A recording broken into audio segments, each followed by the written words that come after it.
subject to immediate tow-away.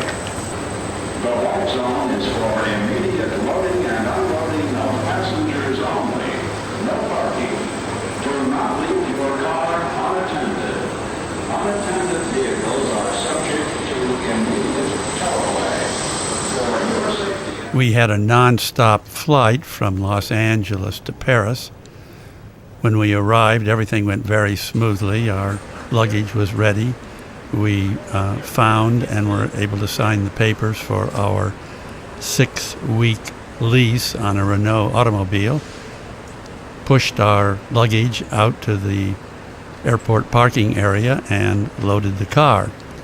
Before I'd left California, I had made up a mock-up of the trunk of the car, so I knew pretty much just how much we could get in, and we'd picked our luggage precisely for the trunk of this car. We drove into the heart of Paris. We found our hotel fairly easily, but more remarkably, we found a free parking place right in front of the hotel. So we were able to unload and move the equipment into our room easily. We went out, bought some food for breakfast, and then with a little bit of daylight left, we had dinner. It was kind of a stew-like thing.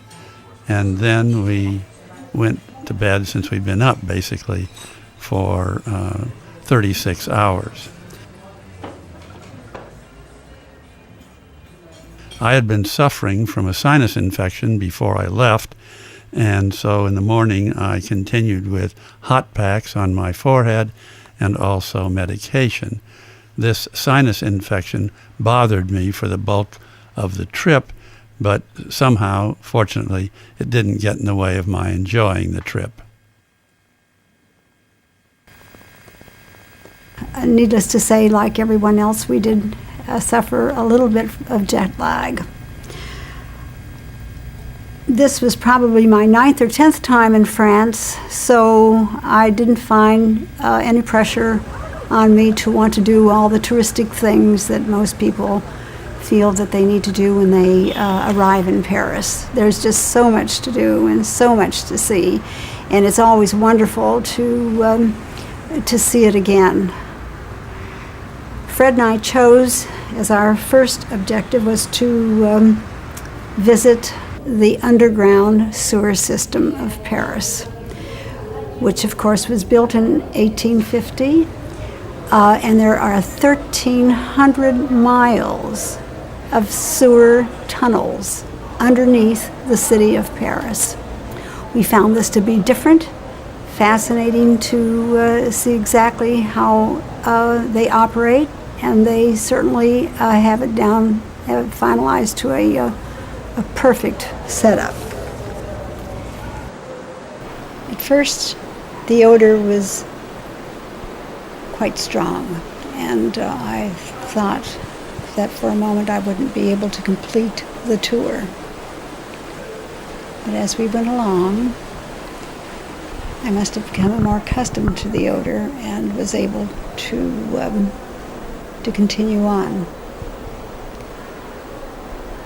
This is a tour that I would not recommend for everyone unless they have seen everything else there is to see in Paris.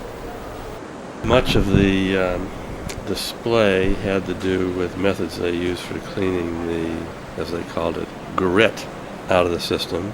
They had huge balls that would be just smaller than the diameter of the thing that would roll down, pushing the grit in front of it. Another part of the problem that they worked on during the years was that of sanitation, because the sewage system is key to the health of a city. If you can get rid of the sewage sanitarily, then the population is going to be basically healthy. And if you just dump the sewage out, for example, into the Seine, which they did after a while, the population was going to get infected with all kinds of stuff, and they did. And so they have had to work hard at keeping the water pure, and also just the extent of the system and the quantities of water that we saw flowing was impressive.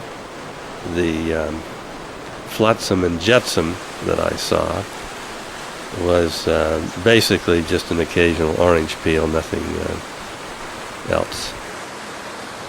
The smell of the place didn't bother me because I had this terrible sinus infection. We had lunch on a bus stop bench.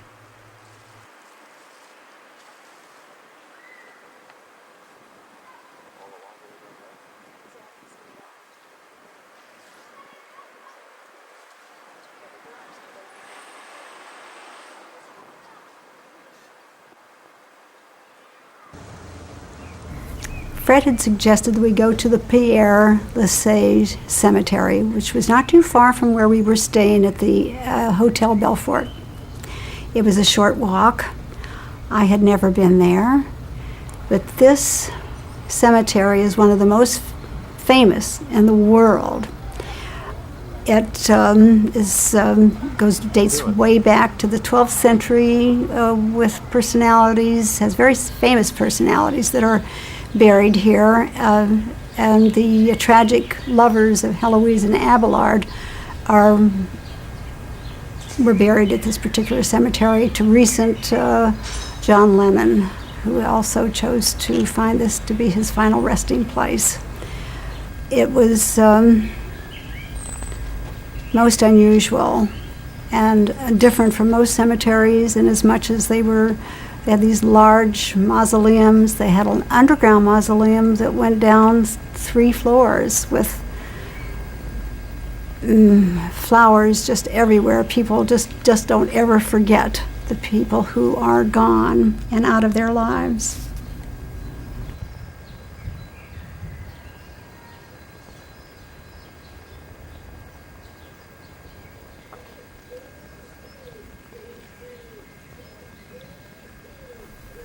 The trees, you could tell the age of the cemetery from the size of the trees, and of course the shade, that it certainly did supply us with shade today, because this was one of the more beautiful days in Paris with the sun shining. And I think that Fred and I both agreed that we took the California sunshine and brought it with us here in Paris.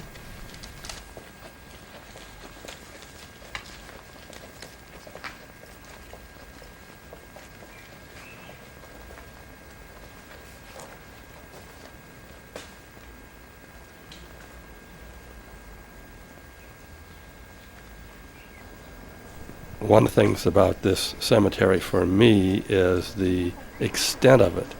It just seems to go for a mile in each direction, and the density of the gravestones and the size, enormity, complexity, and all often works of art that are involved with the grave sites.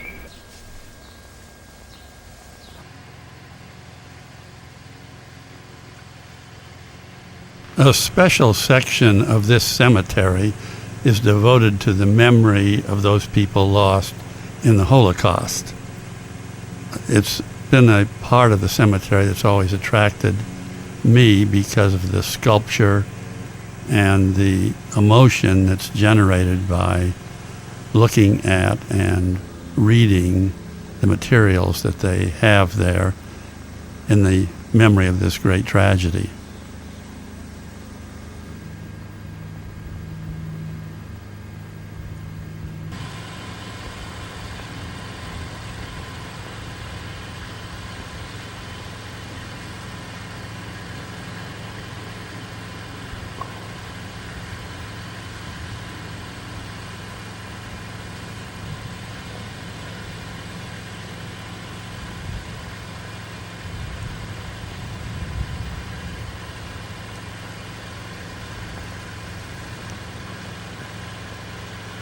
While we're watching some of these scenes that I took at the Holocaust part of this cemetery, I'm going to tell you a little bit about the history of this very unique cemetery. It was actually established by Napoleon in 1804. At that time, or just before that time, there was one cemetery basically in the center of this small town of Paris. But it was expanding, and they needed more cemetery space, so they built 3 other cemeteries at that time, which were outlying areas, and this Père Lachaise cemetery was one of these and placed to the east. But at the time of its opening, the cemetery was considered way too far from the city and attracted few funerals. Not only that, but the Roman Catholics refused to have their graves in a place that had not been blessed by the church. So at the end of the first year, this cemetery only had 13 graves. So the administrators devised a marketing strategy, and with great fanfare, they organized the transfer of the remains of 2 very famous people, La Fontaine and Molière. And the following year, there was a slight increase in the number of people who were buried there. Then, about 10 years later, in another great spectacle, the purported remains of Pierre and Eloise were also transferred to the cemetery with their huge monuments. And as a result, this strategy achieved its desired effect when people began clamoring to be buried with the famous citizens. Records show that within a few years, the cemetery went from containing just a few dozen permanent residents to more than 33,000 in 1830. Today, there are over 1 million bodies buried there, and many more in the columbarium.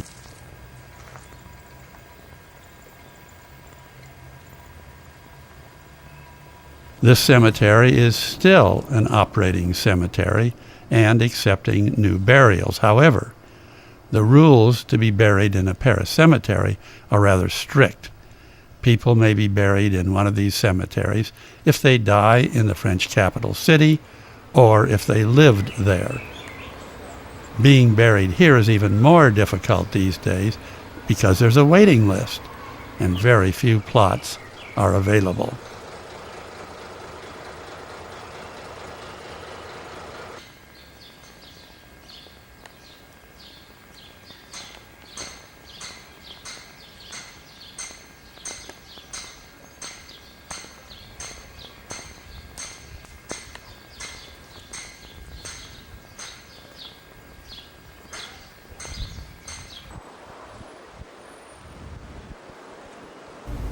Fred's friend, Stuart Toy, had recommended the Marmottan Museum, which is a museum of Impressionist paintings, and some of Monet's major works of art are in this particular museum. And it was interesting I was never introduced to this museum before, so it's one of the things that I was able to do, and I can add that to my list of other museums that I have been to.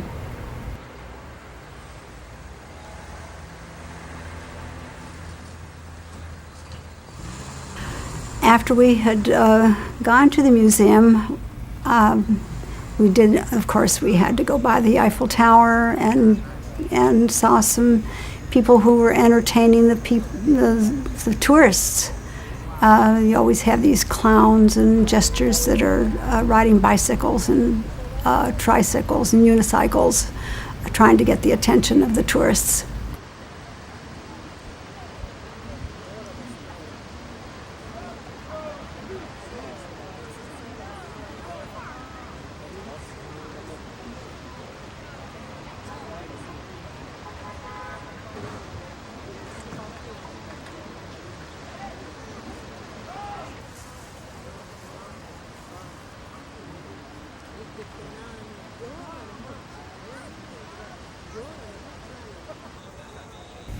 It soon got to be dark, and Fred decided that we needed to go to the Champs-Élysées. Of course, I was just shocked when Fred insisted upon stopping right in the middle of the Champs-Élysées, traffic going in both directions, and he had set up all of his equipment to take some photographs. Had to take of all the beautiful lights, the sunset. The Arc de Triomphe is off at a distance. And of course, Fred just knows exactly how to do it. That is where his expertise comes in. and it's always fun to watch this, and I certainly marvel at his every move.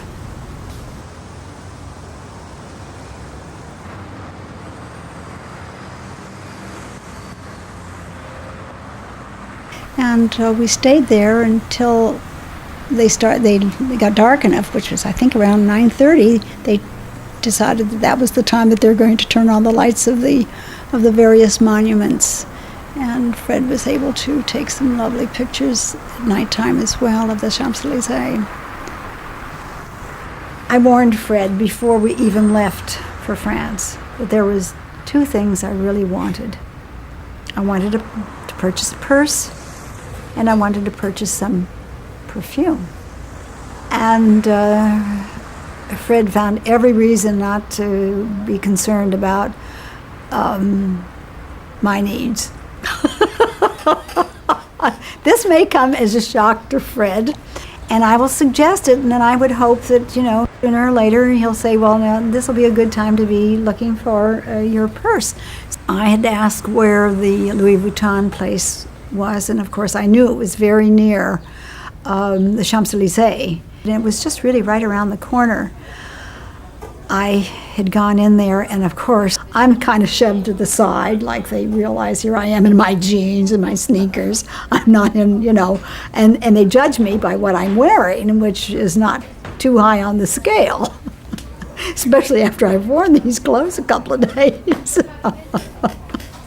So when they realize that I'm really serious about purchasing, that I'm not just in there looking, I'm not a looky-loo, but I'm really going to purchase something, they give me a little bit of attention, and I managed to purchase this purse, and they wrap it up nicely as they always do, put it in a brown bag that says big bold print Louis Vuitton, and of course Fred is just paranoid over this bag. And he says, we just can't have it sitting out. We just can't have it showing everybody that we were at Louis Vuitton's. Let's hide it under the seat. So this empty bag, which ended up carrying, I think, a few maps and tour books, were hidden carefully under the seat so no one could look in there and see that there was anything purchased other than from the supermarché or the boulangerie. But I managed to get my purse, and I hopefully I won't have to buy one now for a while. Well, the metro system is really the way to go. It's so precise. It gets you where you want to go. It's unfortunate if you're living out, in the Tuileries, that it takes so long to get to downtown. But it's easy to do.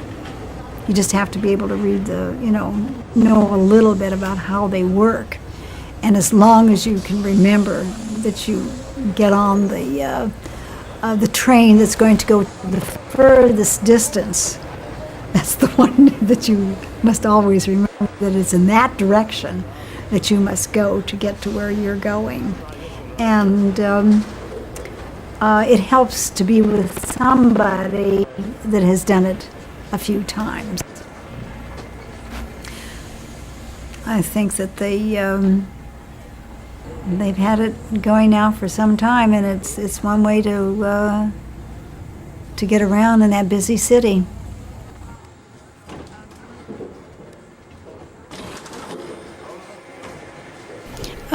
It, of course, is bustling with people just going everywhere. There's people who are trying to earn some money, playing accordions and singing, and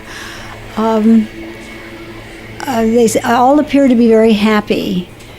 This is one of the few cities that I've gone to where they don't seem really deeply concerned about the troubles of the world today. They really seem very much into whatever they were doing that was certainly very positive. But they were certainly going from one direction to another, and the system, the metro system, is so perfect. It's just, I hope that maybe Los Angeles will one day experience a metro system that will be as convenient as the ones that they have in Europe. The Paris metro is the second busiest metro system in Europe after Moscow.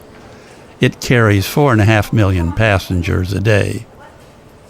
The metro system in Paris has become a symbol of the city. The city is very dense within the city limits. The network in this metro line has 16 different lines and are mostly underground and run about 130 miles in length.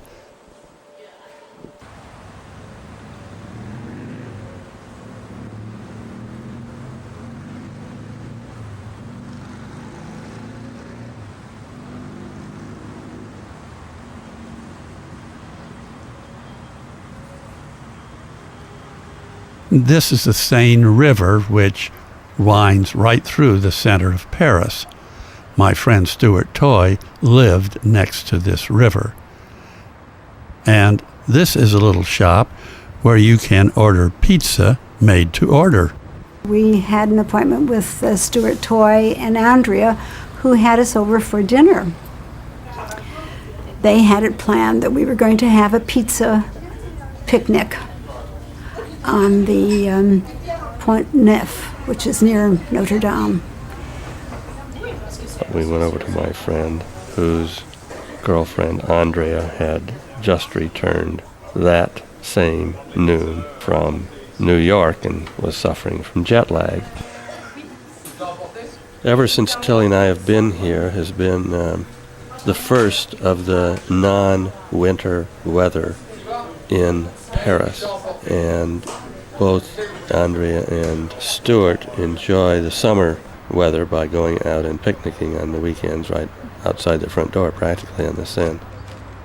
It was a pleasure to meet these two lovely people. I certainly did appreciate the fact that Andrea was suffering from jet lag. They included us into a picnic dinner on the Seine. They purchased some pizzas. It was just a short distance from their lovely apartment. She spread out a checkered tablecloth, and Stuart soon came with the pizzas and wine and salad.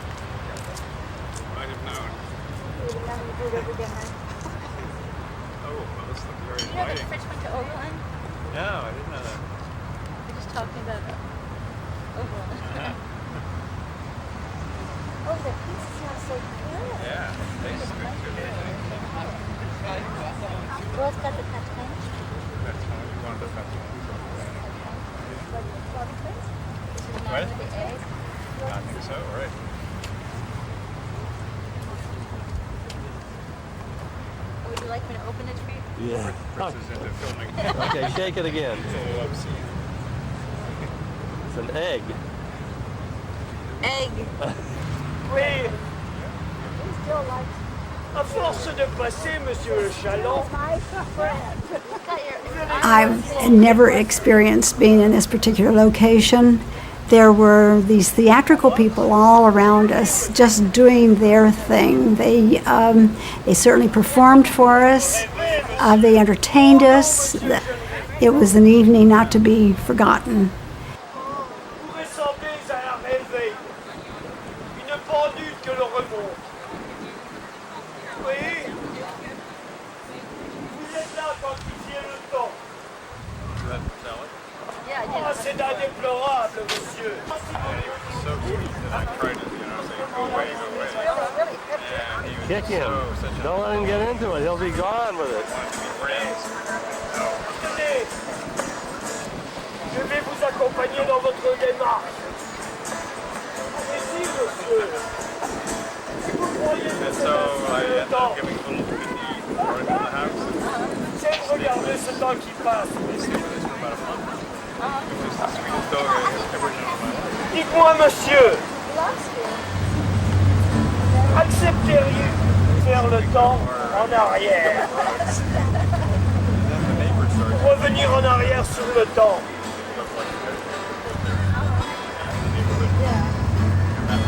Voyez pourquoi revenir derrière le temps?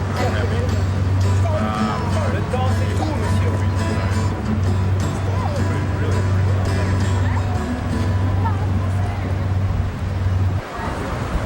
Bien.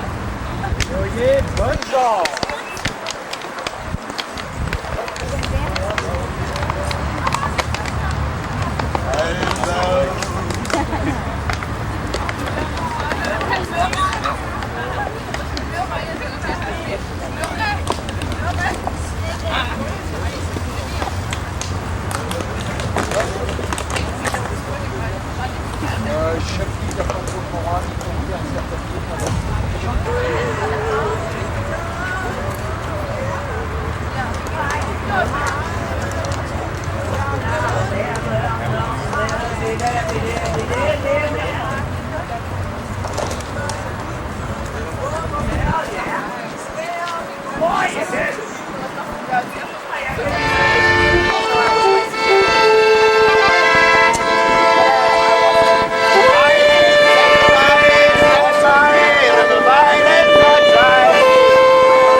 Was there enough like room to put your hand up?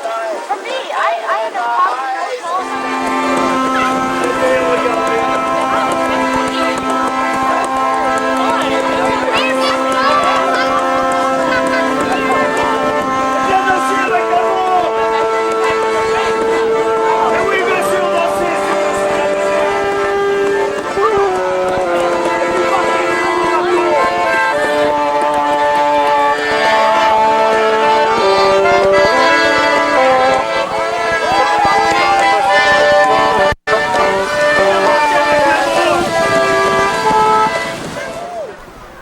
I found that people all around us were very friendly, happy to see us.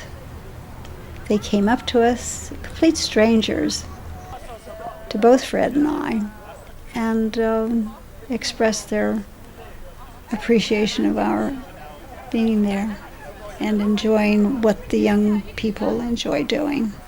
We managed to do some dancing. I think Fred and I did a little West Coast swing dancing, showed off a little bit of our expertise in that regard.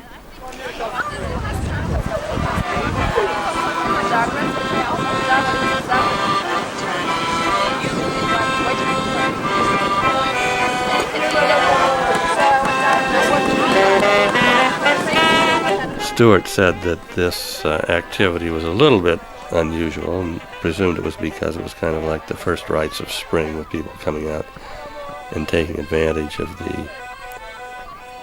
the great weather and being able to be outside and enjoy it.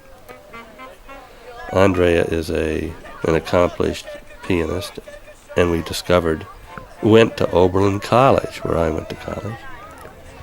And while we were sitting there, some of their friends came up, hadn't known they were going to be there, and sat down and talked. One was Howard Stern's son, who is, I guess, an operatic conductor here in Paris now. And other people would just join in and sit down and talk. It's just a very casual sort of and creative bunch of people who are getting loose on wine.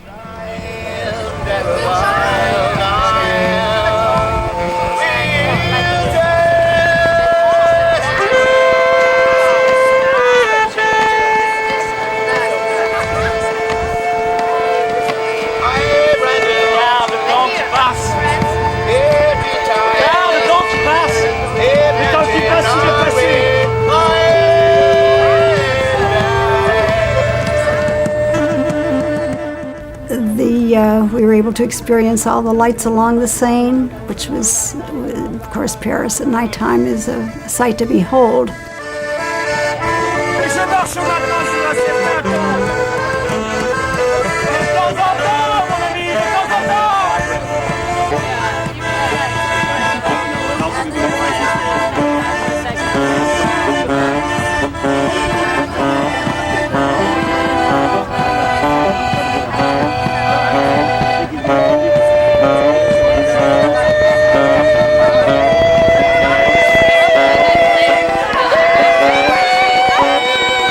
We didn't have an itinerary, and so I really wasn't sure what was in Fred's mind.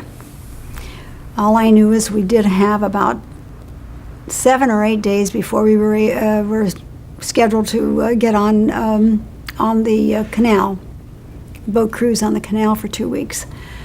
So Fred says, well, why don't we just go to Normandy? We get in the car, we head out of Paris, and we head for Normandy. At lunch on a roadside park, there was this same ride for children that we had done in Germany last year. So we just couldn't resist doing it all over again and being a child. It was fun.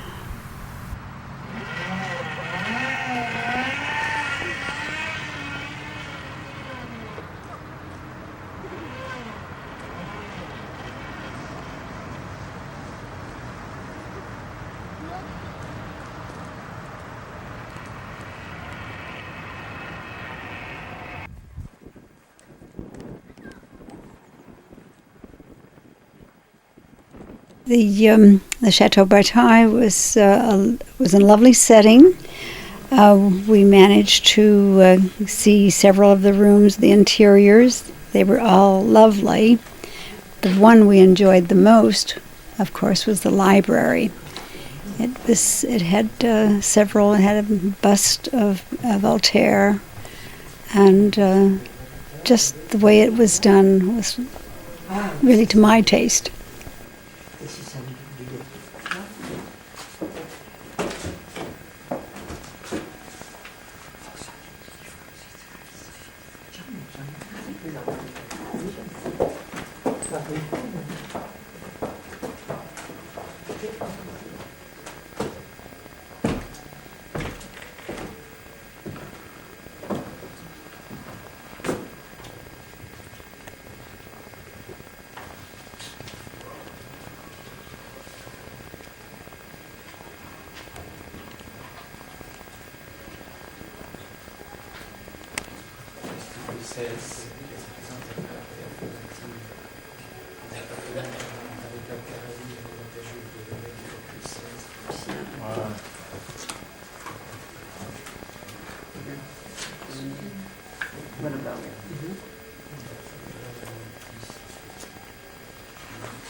Bust of Voltaire.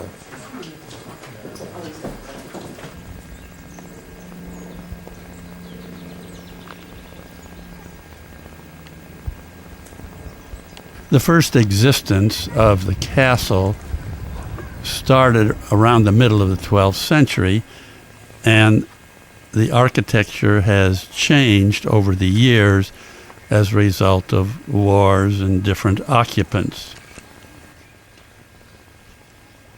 The looks of this chapel intrigued me, and I spent about an hour trying to capture different aspects of the castle on my camera.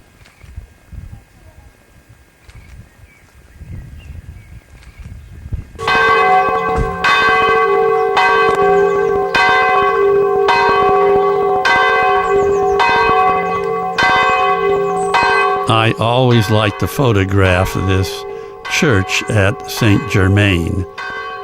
Somehow, every time I'm there, it looks different.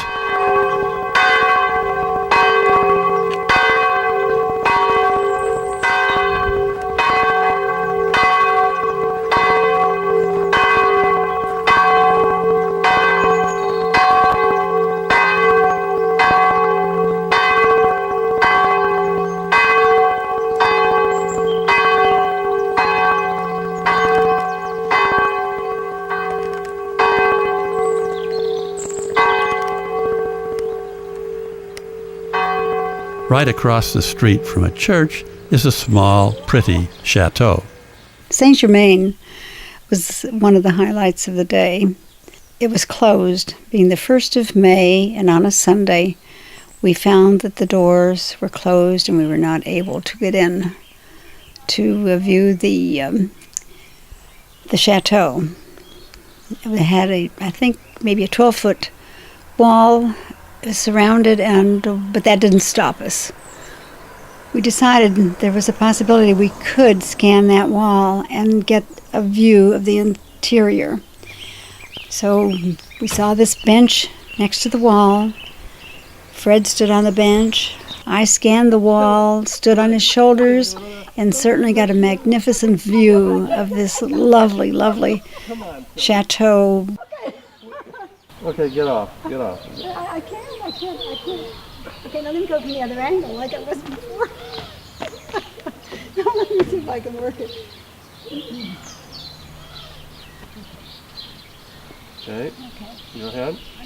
Oh, You okay? I'm okay. Oh, Fred! It's exciting. It's the beautiful colored flowers. We've got to come back here and see this.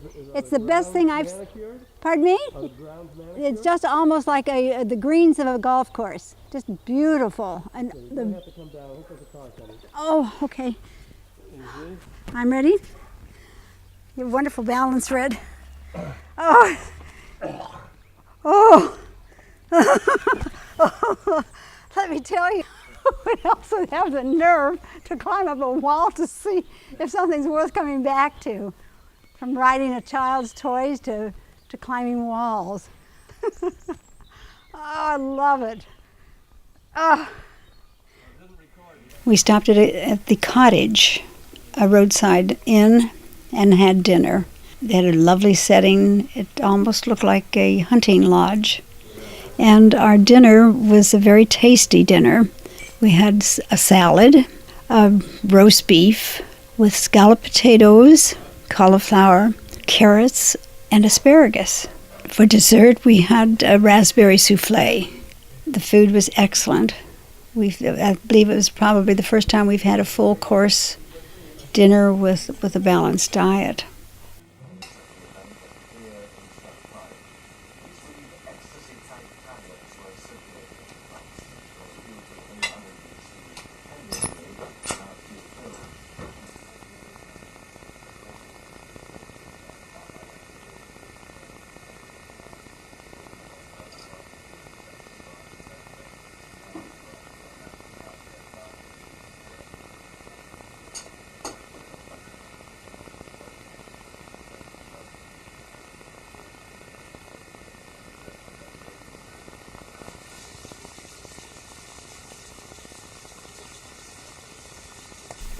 I will have to say the Coupe-Sart will always be remembered very fondly for me. I was moved by this chateau. with the still moat surrounding this chateau. It was very peaceful, tranquil. I felt it was one place that I could spend some hours just in solitude.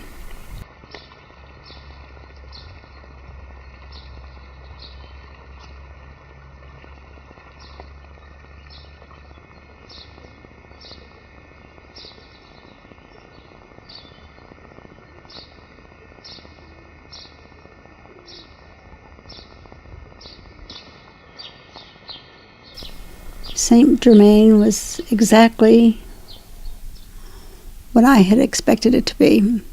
Perfect in every description.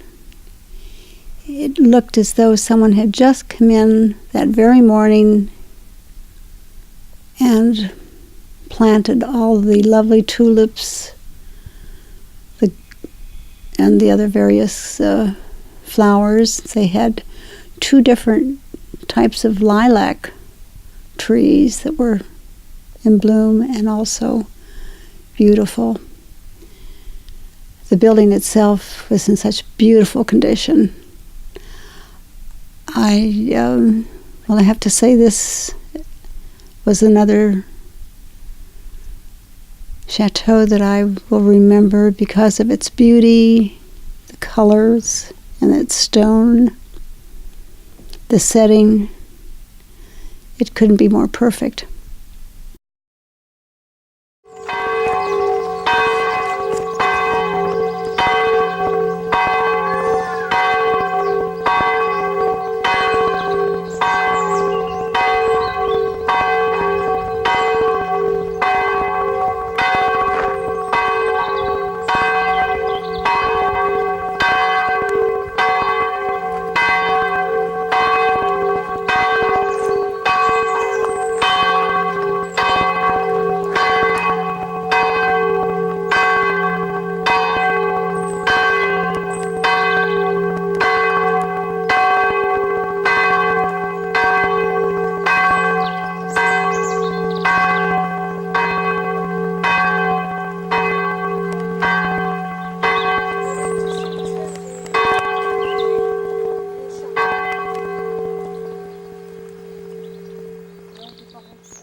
We headed for Honfleur, which is a quaint village on the port. It's on the sea coast. I believe it's at the point of an estuary of the Seine River. It's an artist's paradise. When you walk out to the port area, you see a line of easels and painters who are wanting to paint this fascinating scenery in the background. People who are always watching them and enthusiastic about what they're able to create with their brushes. And Honfleur gave us a different feeling because of the way the sun hit the buildings. The painters were displaying their artistic ability. They managed to get the attention of most of the people who came to enjoy Honfleur for what it has to offer. A peaceful seaside village.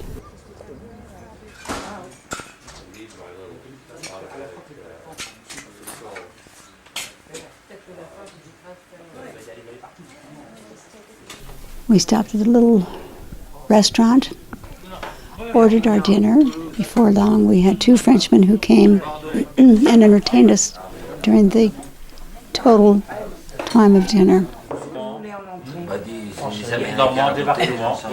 Du pâté ou des tomates?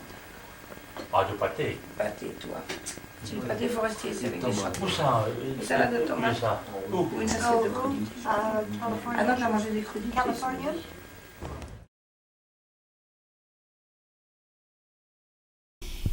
The architecture was colorful, charming, and I'm sure that was one of the appealing factors of the area. That's why the painters enjoyed painting. But it's not just painters who want to capture the interesting visual sights in Honfleur. I set out with my camera to capture the sights too. Honfleur is known for its old, beautiful, picturesque port, characterized by its houses with slate-covered frontages painted many times by artists, including Courbet, Boudin, Monet, the people in the Honfleur school, which contributed to the appearance of the Impressionist movement. The population has hovered around 8,000 to 9,000 consistently since 1793. At one time in the middle of the 12th century, the city represented a significant transit point for goods from Rouen, France, to England. It has a safe harbor and relatively rich hinterland. Honfleur profited from its strategic position from the start of the 100 Years' War. At other times in its history, Honfleur thrived on trade with Canada, the West Indies, the African coasts, and the Azores. As a result, the town became one of 5 principal ports for the slave trade in France.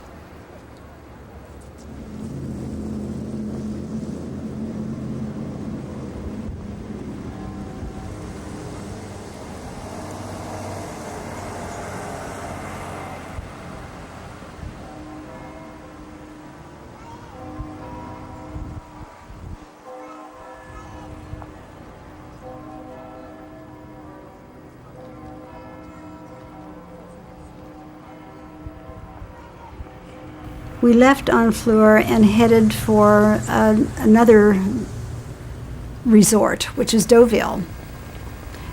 Of course, Deauville is an elegant resort, and of course, it's totally different than some of the other areas who really are not as affluent. And of course, it's an area where they have casinos, and people go there to see and also to be seen. There was this casino in Deauville, and of course it was all fenced off and guarded, and it just said off limits to anyone unless you're really dressed to the hilt.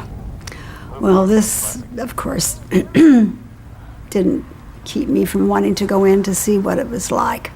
So with Fred's help, I decided that I would scale this fence and get over, and it didn't take much to get Fred to come along, and because he wanted to see the inside too.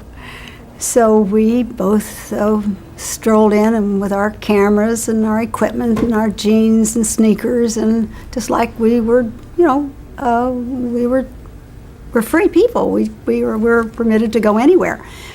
We get inside, and the gentleman in there took one look, and they knew immediately that we were not about to go into to drop just $100,000 at their casino. So he had suggested that perhaps we should leave, and with that we complied and left very willingly. We had seen all we wanted to see, and it was good to get out of there because that certainly is not my style, and I don't think it was Fred's style either.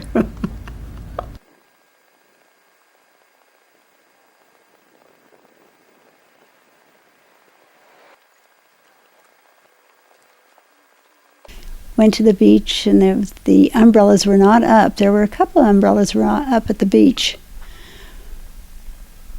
It was a lovely sandy beach.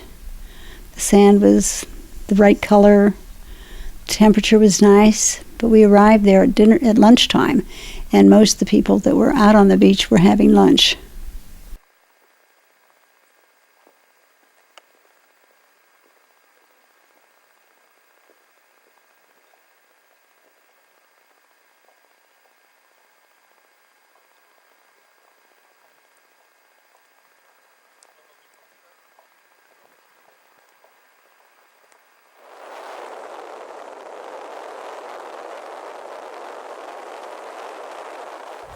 Our first stop was Omaha Beach and the American Cemetery.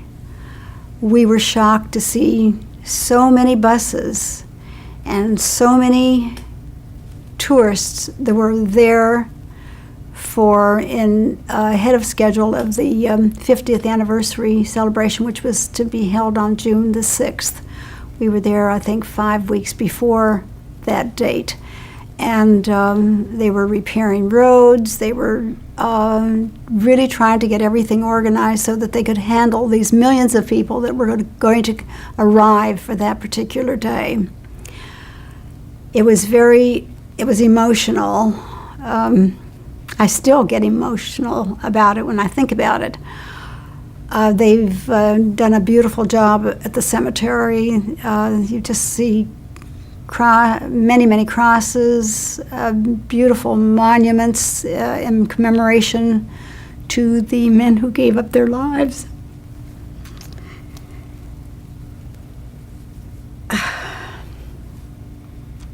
I'm sorry about this, but that's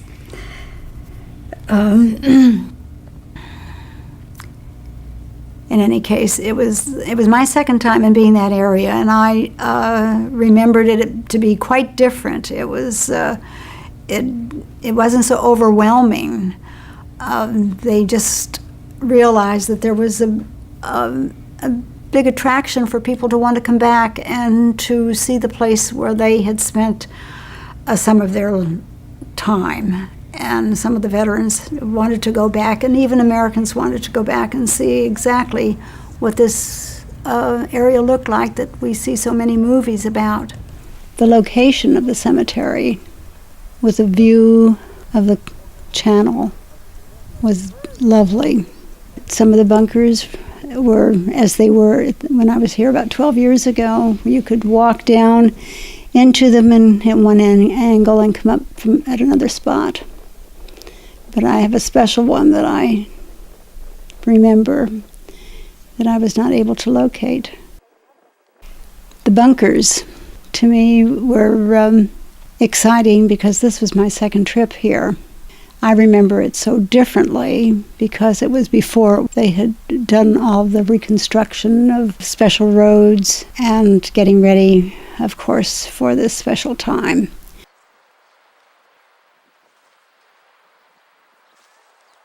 Very moving. Everything just had a lot of feeling in the sculpture. The French did a beautiful job on the grounds of the cemetery. They planted green shrubbery, trees, evergreen trees, in strategic spots. It was very peaceful to be there and very special. Typically, near the end of the afternoon, when we knew approximately where we were going to be for the evening, we would telephone around to the various bed and breakfasts and find one for the night. Last night's was at a bed and breakfast owned by an Englishman, so it was fairly easy to communicate with them. Later, we did shopping for additional breakfast and lunch food.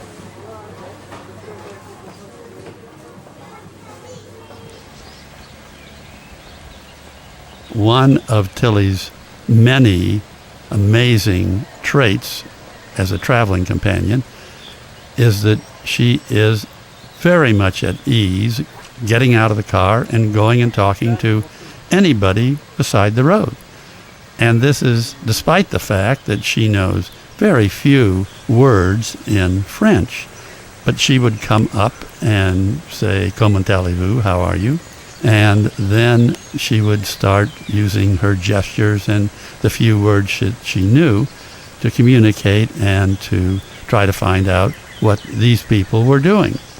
And she ended up almost always making these people at ease and getting communication going. Just was amazing to me to watch her in action.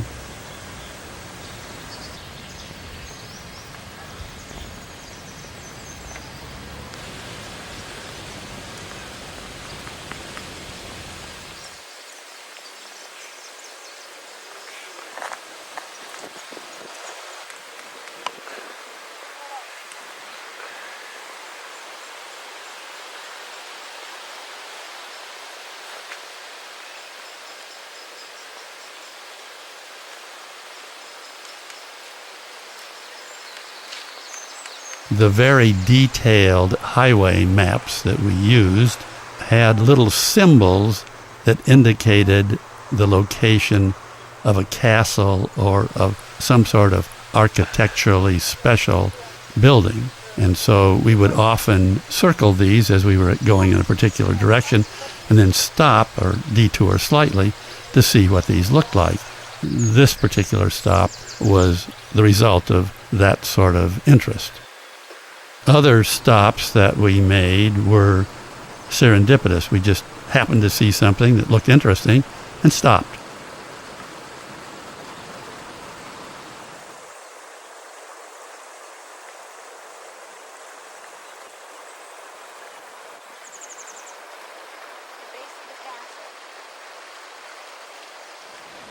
I was always looking for photographic opportunities, particularly with chateau-like themes.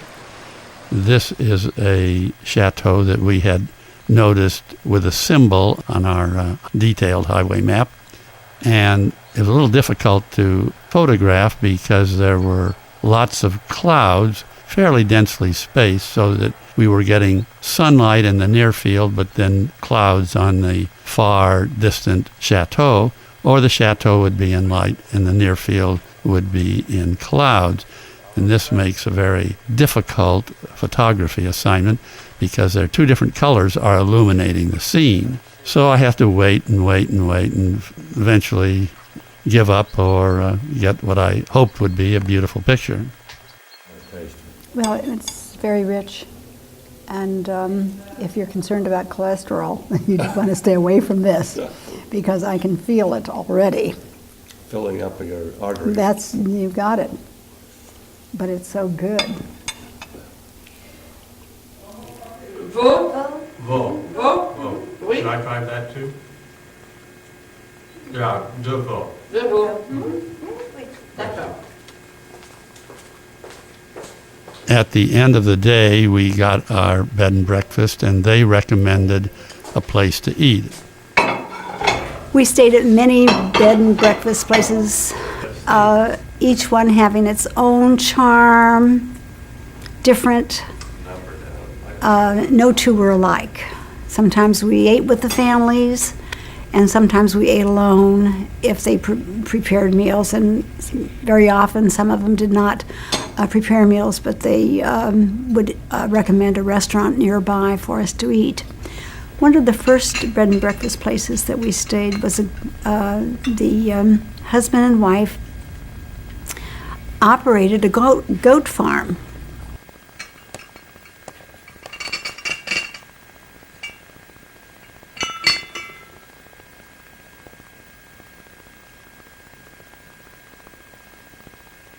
That cup is as big as your head. It said this is 12th century, but the kitchen cabinetry is new. The next morning, of course, we were very enthusiastic about exactly what they do and how they go about it to do it. And the husband was off to the market that day because they did chèvre cheese, and of course he had to bring it to the market to sell. when the wife, of course, remained at home to carry on the operations of how they milk the goats and the way she collects them and gets them in their position and how they feed them and with automatic machines they milk them and the milk goes into a container and then in another container to age and do this wonderful cheese. And I have never experienced anything like this. It was just wonderful. I think we must have spent 2 hours there, and she was just very congenial, took her time to, her precious time actually, to show us exactly how things functioned on a goat farm. And as I say, this was part of the adventure that this trip certainly had in store for us. Every day was an adventure, and we never planned it. We didn't have to plan it. It just happened. Do you know how to speak English? No? Oh, yes, of course you do. Isn't this wonderful? Just look at that.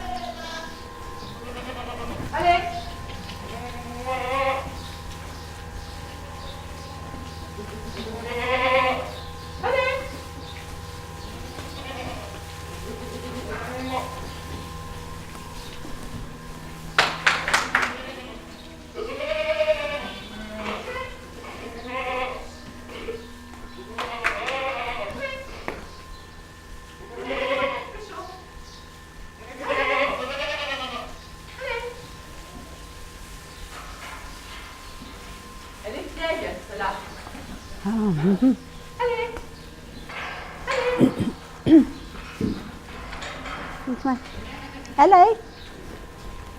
Hello? Is that what you said?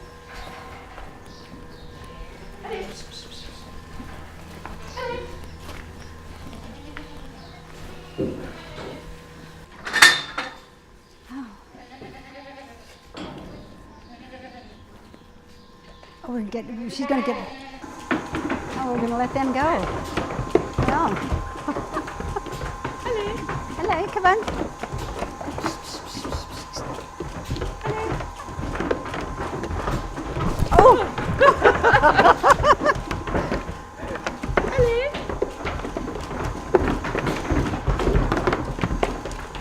Oh yes. Oh. Et voilà. Voila. Not the dog. And the other? The others? Oh, and Yes. they go through there. Mm-hmm. I put It's their next. They're next. the next.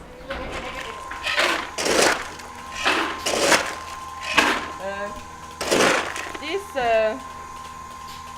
roots, Roots, dry roots. dry roots, Yes. special for the goats to Yes. to produce more milk. Voilà. Makes it rich.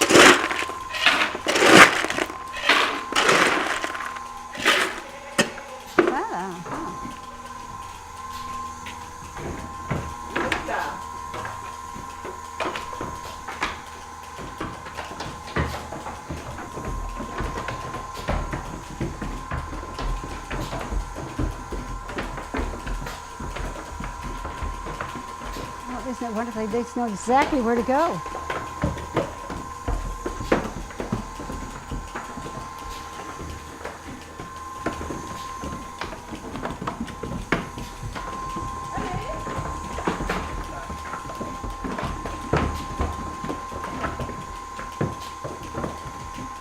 Allez. Oh, sorry. Allez, tiens-toi. Oh, wait a minute. Oh, too many.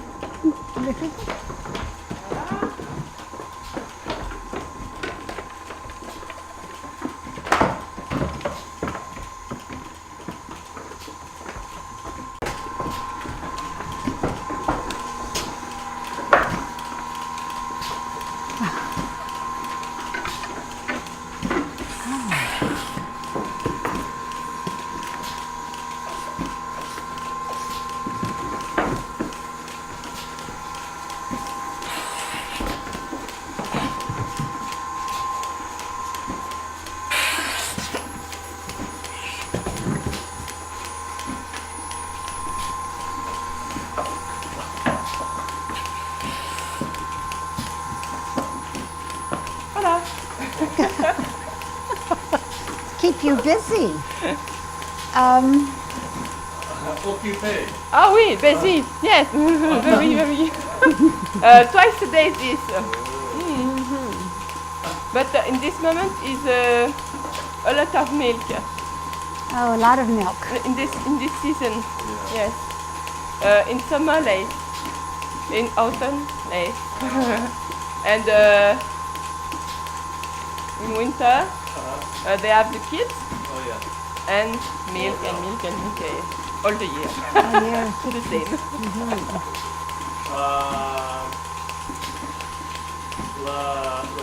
Like kids, ooh, what are the kids? Sell. We sell the kids. For the skin. Oh, Yes. lambskin. Yes. Leather. Here. Oh, leather. When they are Small. very To make it smooth. very, More expensive.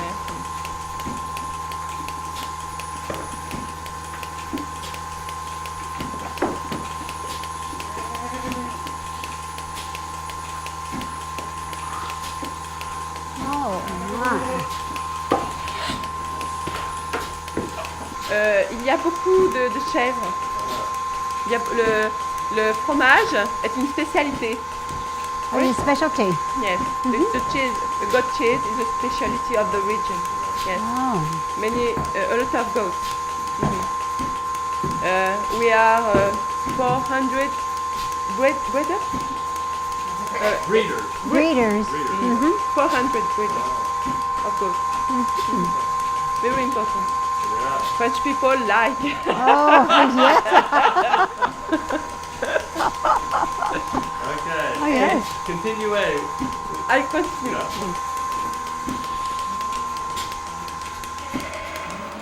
It was time to head for St. Florentin. Fred wanted to get there a couple of days early so he could get organized for the 2-week canal trip that we were soon to take.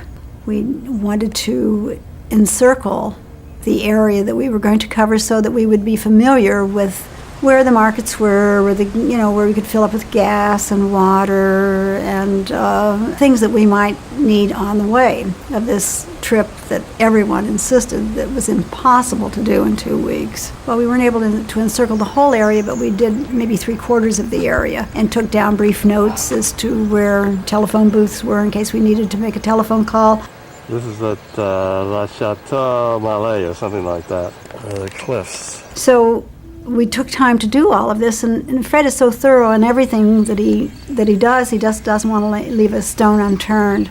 He wants to make sure that he's comfortable about taking on a project that will be new and different, even though he has done canal trips in the past. I'm sure each trip is different, and I think you have to be prepared for that.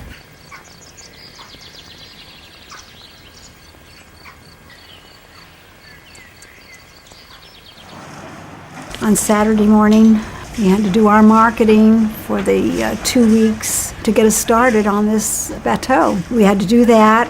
We were expecting 2 guests from Paris. They were due in that afternoon.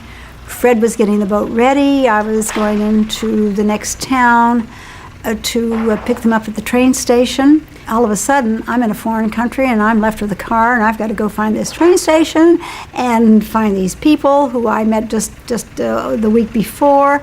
But it all worked out very well. I was amazed that it happened. It was easier than I had anticipated. I just realized there's no point in worrying about it.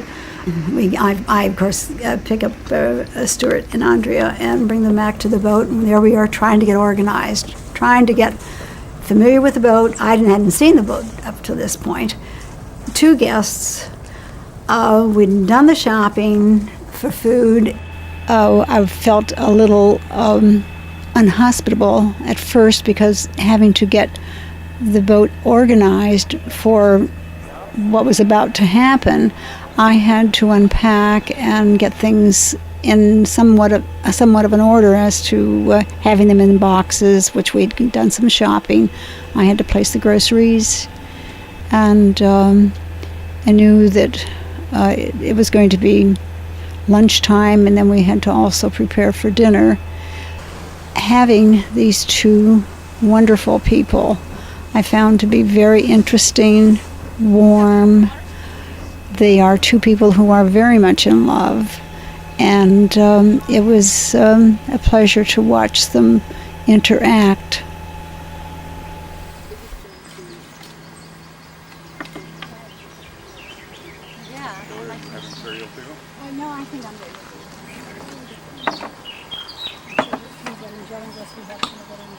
And Andrea and Stu stayed with us overnight. They were delightful to have. I enjoyed them. It was a pleasure to have people who were easy to be around. And I think it was a weekend for them that they will always remember. We, of course, were learning how to do the lock system.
Yeah, come straight in.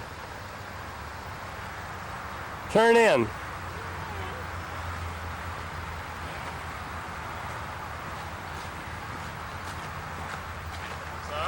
Turn in. I don't want to jump when it's moving.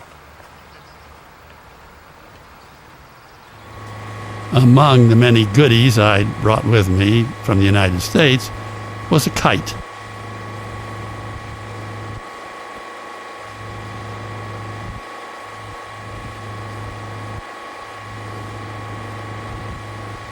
It seemed to me that by standing on the back of the boat up high, I could be able to take advantage of the boat's speed, generating extra wind, and be able to fly this kite. Stop! Reverse!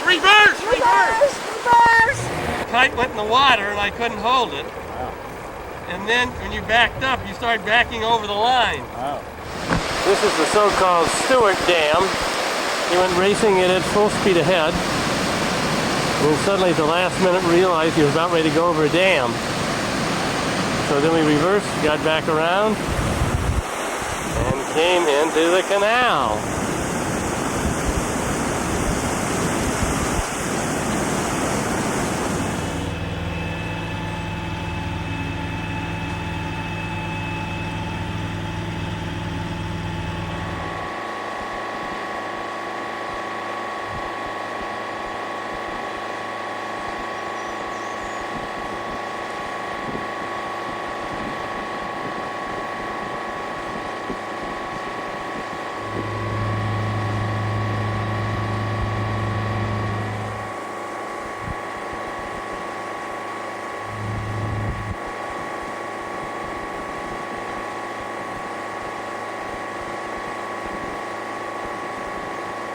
The kite string really bit into my fingers and actually drew some blood.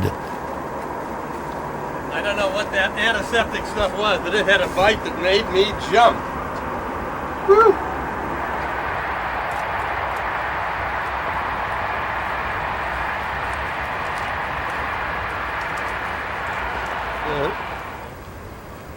Get some wine in you, huh? I figured if we go over it at a dam, that I'd probably be better off. At least I'd feel better if there's a little wine inside me.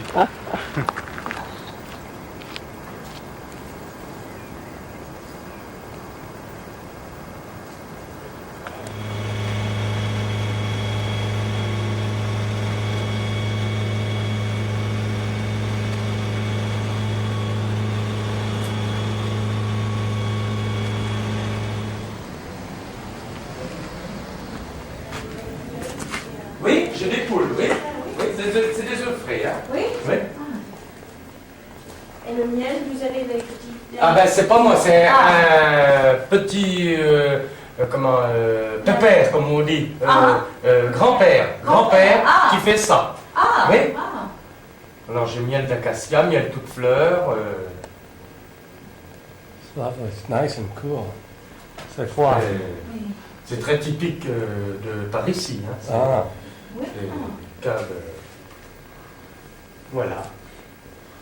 Et il y a beaucoup de gens le long de la rivière qui ont des caves. Ah ben oui, ici dans notre région, beaucoup de vin, donc tout le monde a sa cave. Tout le monde, hein, c'est rare les maisons qui n'ont pas de cave, hein. C'est très rare. Mais normalement, est-ce que les maisons vendent le vin Voilà.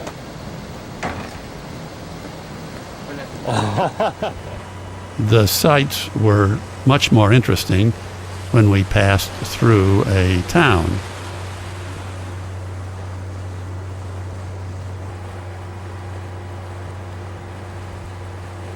This is Yuani.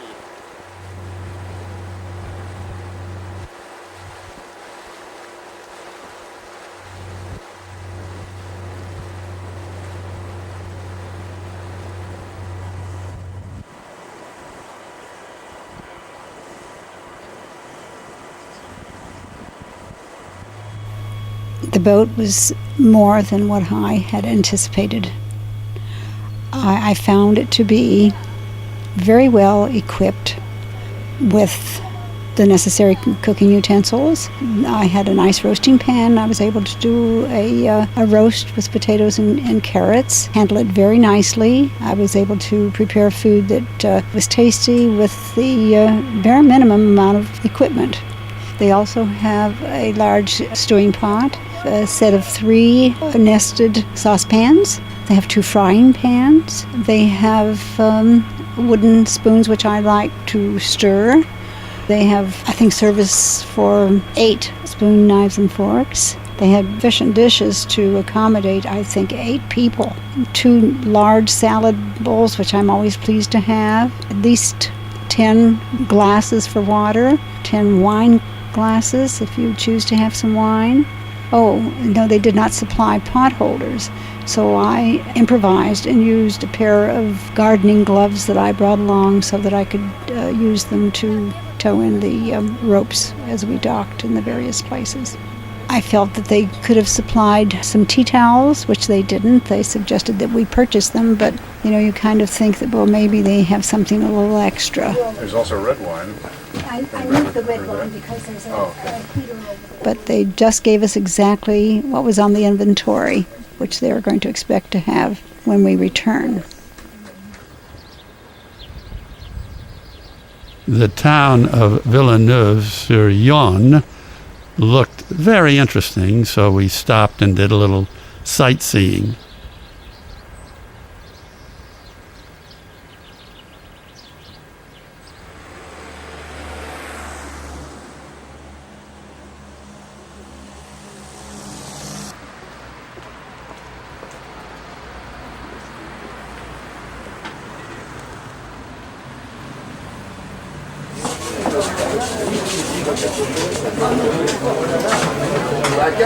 Madame la relation avec les gens.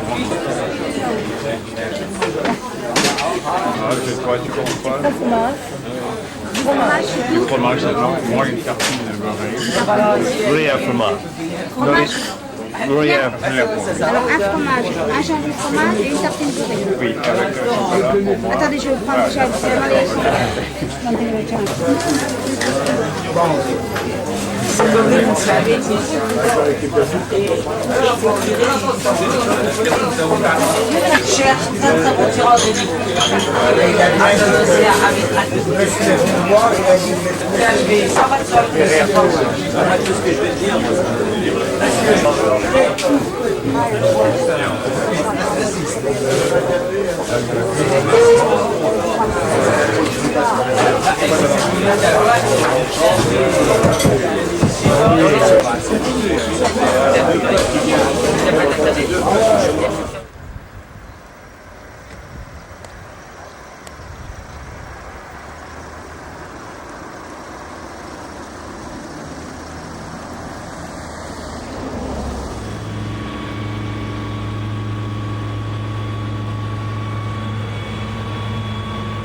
Oui, depuis 40 ans.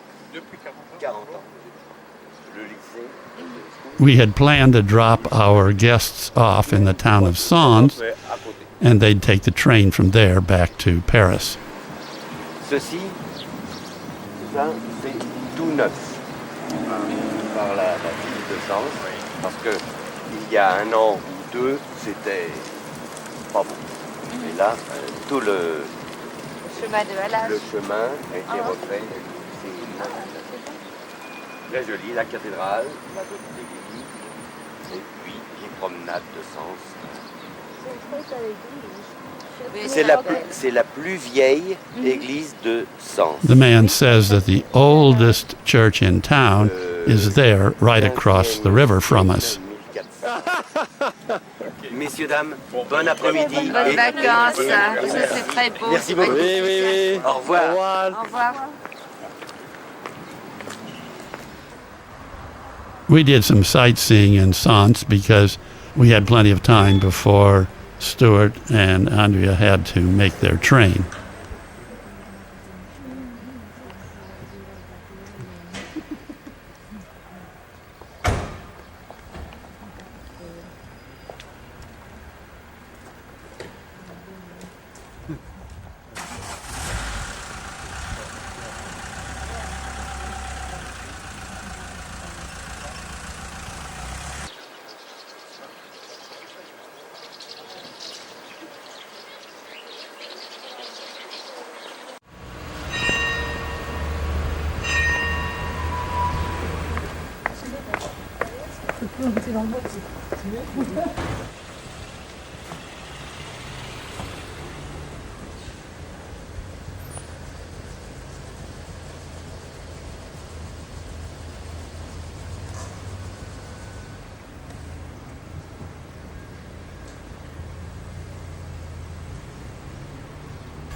Okay. Bye. No, It's a nice trip.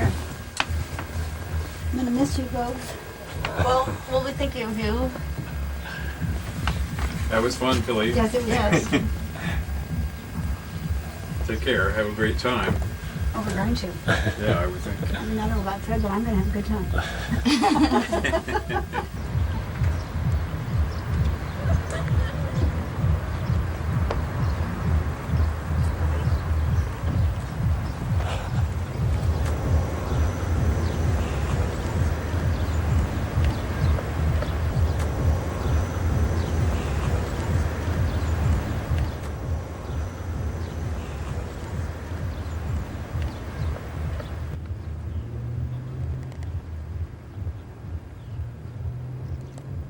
We said goodbye to Sens and the oldest church in town.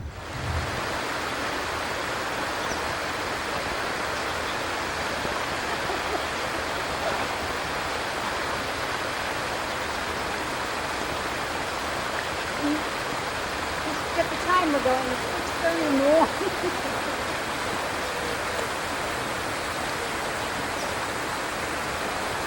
We had to be a little bit careful in these large locks with the sloping sides.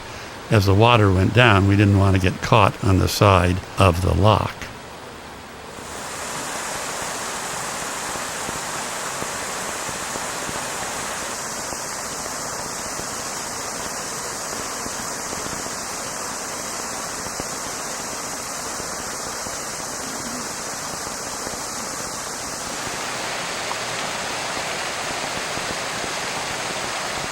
Going through the locks was a very time-consuming procedure. It was more involved than I had really anticipated, and I can see that the days ahead are going to be somewhat hectic with just 2 of us on board as opposed to 4. But it can be done nicely, and as long as we are relaxed.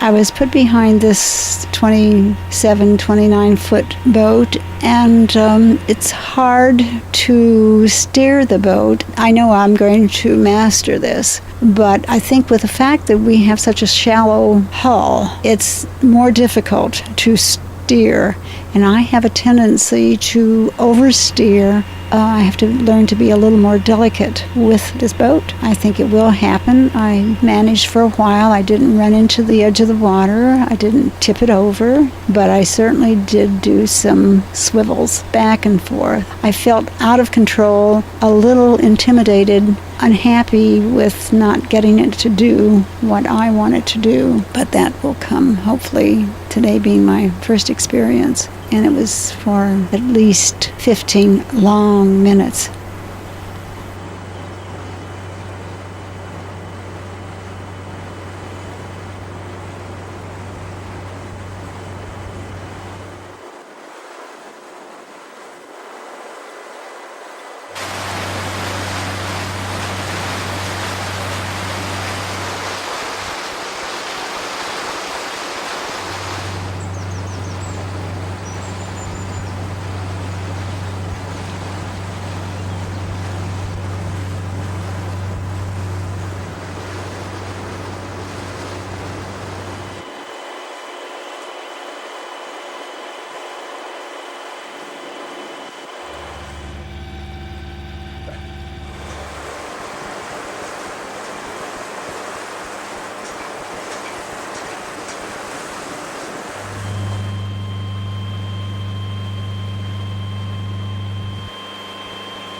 One of the largest towns we went through was St. Mames on the Seine River.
There were a lot of big barges parked here waiting for cargo, and it didn't occur to me that as we proceeded, we might be running into large barge traffic. Large barges are difficult to deal with on some of these narrower canals.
Tilly learned quickly how the locks operate. Most of these that we encountered were manual, and so by helping the lock keeper, we were able to get through the locks more quickly, and the lock keepers did appreciate our help.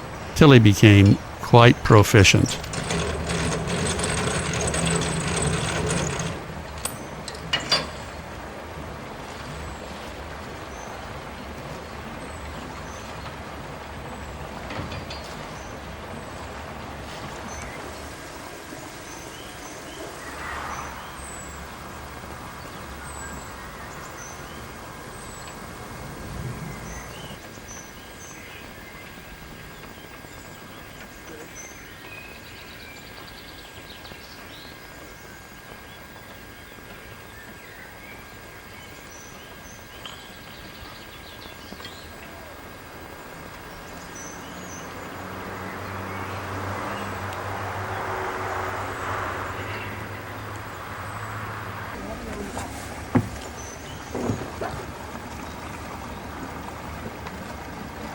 So tell me about your first experience. It was a wonderful experience, helping this man, meeting him for the first time.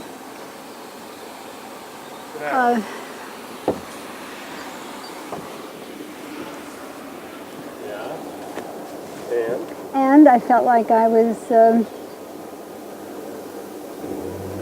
helping him and allowing him to go to lunch at an early hour, because the locks do close at midi, which is 12 noon. It is now 12 noon. And sometimes some people leave a little early, and it would have, by his being here, in fact, I think he was probably prepared to leave early. And then he noticed that I was coming up and he had a job to do. I also realized that whenever the locks have an overflow, which I didn't realize, that there is somewhere where the level of the water has got to reach a happy medium level. And there is this overflow to the side of the canal, and that was new for me.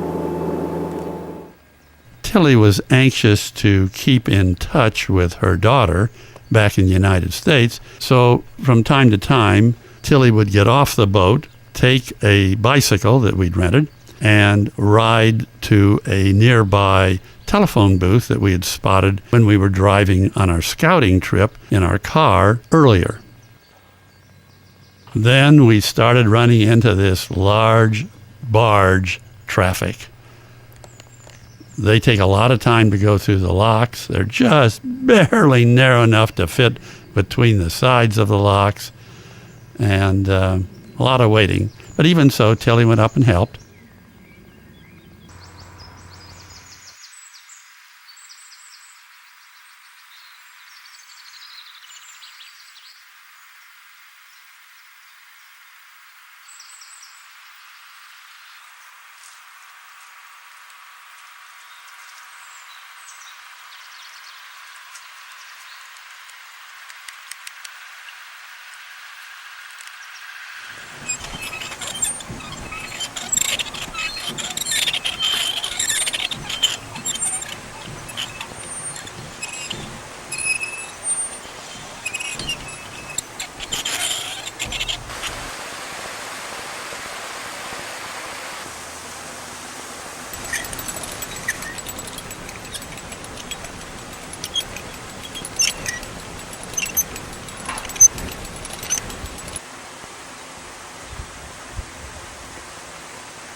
Tilly began preparing another one of her fantastic meals for the evening.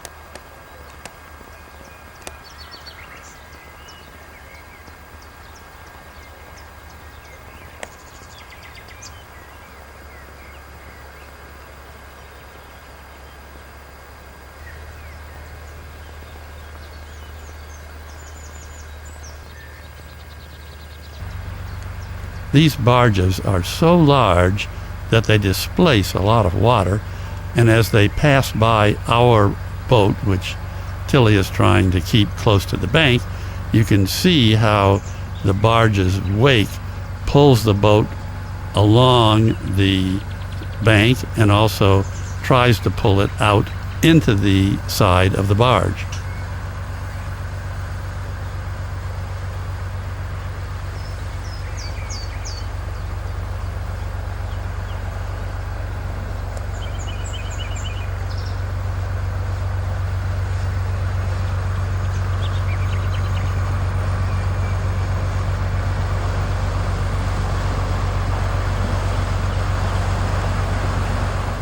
Tilly's banquet for this night.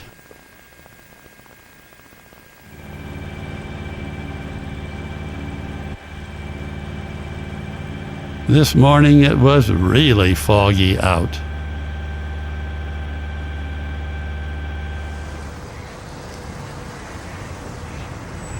The early morning sun is just magical from a photographer's standpoint.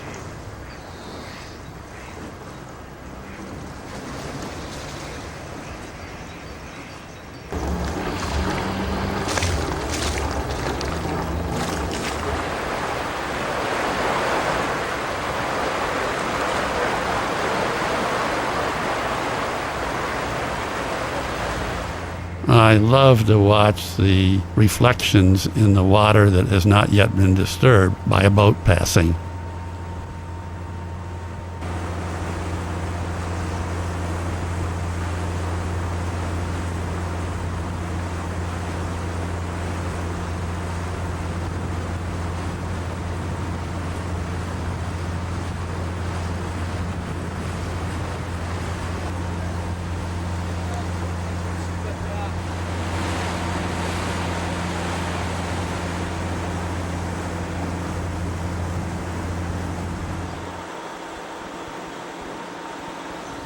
Here's another large barge that we have to wait for as it slowly got through the lock coming toward us.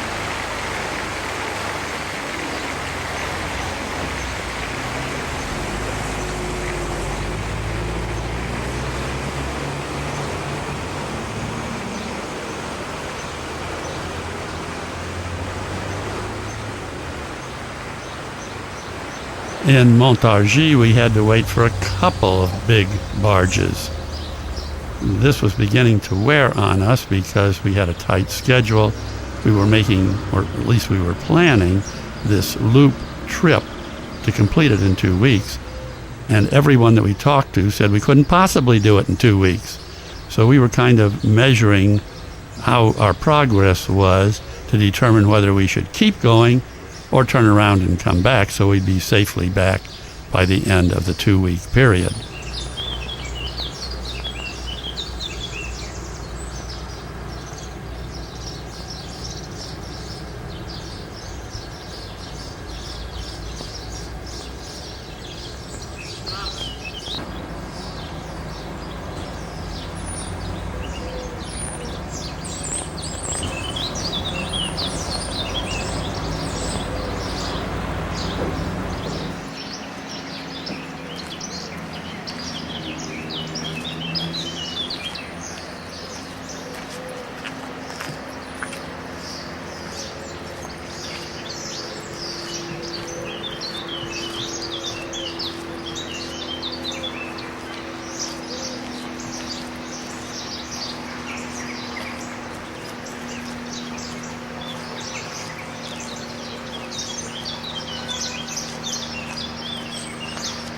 You can see here how the rear end of our boat tried to be sucked out into the path of this large barge. Fortunately, we had the ropes tight enough so there was no contact, but we learned that we had to tighten them even more the next time.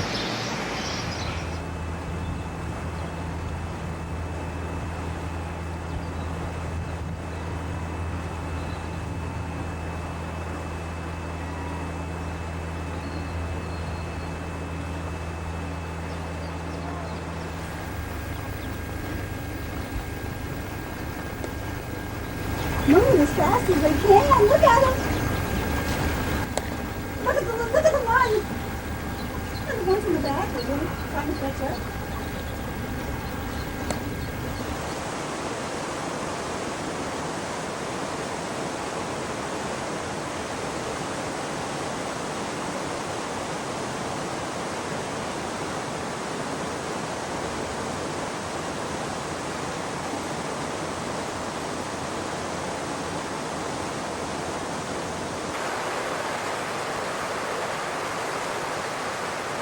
We had brought a minimum amount of clothes with us, so it was necessary to wash them, the few that we had, regularly. Here the boat is going through a lock and is rising, as you can see.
Tilly became very competent steering the boat and very comfortable operating it.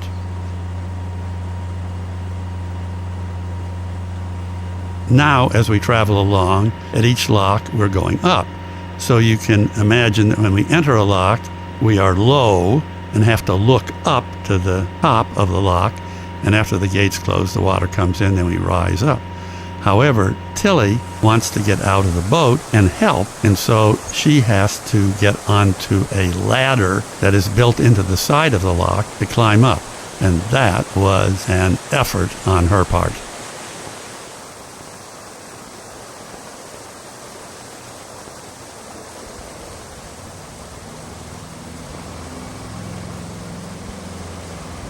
Now we're coming to the end of the first disc of 4 discs, and it's just before we reach a series of 6 upgoing locks, one right after the other.